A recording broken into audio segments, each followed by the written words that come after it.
संत ज्ञानेश्वरांची मुक्ताई या चित्रपटाचं ट्रेलर जे आहे ते रिलीज झालेलं आहे. येत्या 18 एप्रिल 2025ला हा चित्रपट जो आहे ते रिलीज होणार आहे. तर कसा आहे ट्रेलर तेच आपण या व्हिडिओमध्ये पाहूयात. तर नक्की हा व्हिडिओ शेवटपर्यंत पहा. तर या चित्रपटाचं जर तुम्ही नाव बघितलं, संत ज्ञानेश्वरांची मुक्ताई, तर यावरून तुम्हाला असं वाटेल की संत मुक्ताईंवरती हा चित्रपट जो आहे ते संपूर्ण असणार आहे.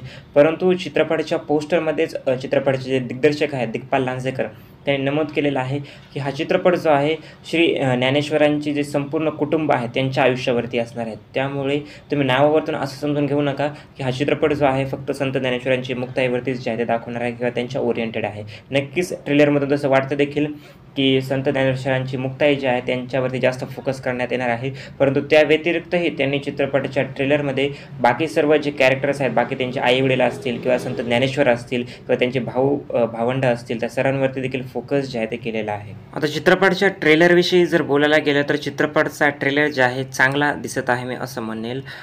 स्टोरी लाईन तर तुम्हाला सर्वांना माहितीच आहे की स्टोरी काय असणार आहे. त्यांच्या संपूर्ण कुटुंबाविषयी, संत मुक्ताईविषयी म्हटल्यावर हे एक आपल्याला कथा जवळपास माहिती असल्यासारखीच आहे. त्यामुळं कथेविषयी आपण काही बोलू शकत नाही. परंतु चित्रपटामधील काही सीन्स जर बघायला गेलं तर जसं की मी एक सीन दाखवतो तुम्हाला, ज्यामध्ये एक सभा चालू आहे, त्यामध्ये सर्व भावंडांना उभं केलेलं आहे. तो सीन जो आहे एक चांगल्या प्रकारचा सीन जे आहे, फ्रेमवर्क जे आहे ते वाटत आहे. म्हणजे की बऱ्यापैकी चांगला खर्च केलेला आहे मी असं म्हणेल.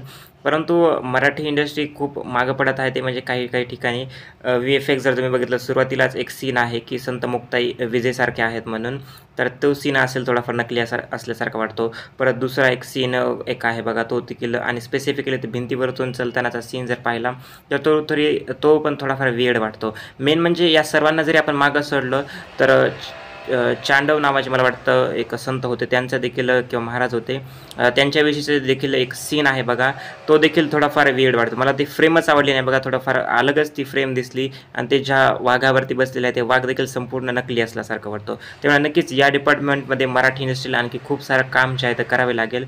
परंतु ते सोडून जर आपण जे संत मुक्ताईंची भूमिका साकारणारे कलाकार आहेत, त्यांचं कॅरेक्टर मला खूप आवडलं. त्यांचे डायलॉग डिलिव्हरी असेल का बाकीच्या गोष्टी, ॲक्टिंग खूप चांगली जी आहे ती दिसत आहे. परंतु या जरी गोष्टी आपण बाजूला ठेवल्या तर मेन गोष्ट म्हणजे की चित्रपटाचं जे ट्रेलर रिलीज झालेलं आहे राजश्री मराठीच्या चॅनलवरती, त्या ठिकाणी जर तुम्ही प्रेक्षकांच्या कमेंट्स बघितल्या, लोकांच्या कमेंट्स बघितल्या, तर लोकांना हा चित्रपट जो आहे बऱ्यापैकी आवडताना दिसत आहे. प्रेक्षक जे आहेत चांगल्या कमेंट्स जे आहेत ते करत आहेत.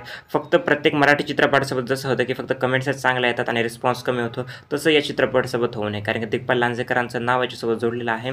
त्यामुळे मला तरी वाटतं की नक्कीच बाकीच्या चित्रपटांपेक्षा तरी हा मूवी चांगली कमाई, चांगलं कलेक्शन किंवा चांगला रिस्पॉन्स जे आहे ते मिळवू शकतो. तुमचं मत आहे नक्की या ट्रेलरबद्दल मला सांगा की तुम्हाला हा ट्रेलर कसा वाटला व कसा नाही. थँक्यू.